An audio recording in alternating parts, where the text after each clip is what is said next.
আরে ক্যানিংয়ের লোকেরা, তোরা আমাকে দাওয়াত কম করিস কেন? ক্যানিং এর লোক আমাকে দাওয়াত করতে চায় না কেন? কি সমস্যা? ঘর ভেঙে দেবে, কেস দেবে? আরে তোদের ঘরগুলো তো এমনি ভাঙা ঘর, তা ভাঙুক না, কেস দেবে। 2-4 মাস ঘুরে আসবি তো কি হয়েছে? একবার ঘুরে আসলে তুই আরো শক্তিশালী হয়ে যাবি। এই আমার মোস্তফা ঘুরে এসছে, ও এখন চাঙ্গা হয়ে গেছে। কথা বুঝে আসছে না? না, কোনো চিন্তা করবি নি। ইউসুফ আলাইহিস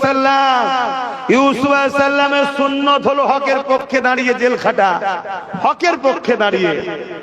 দেখছিস নি আমার ছোট ভাই নওশাদটা কত জোর ধরেছে, এখন জেল খেটে আরো পিকআপ বেড়ে গেছে।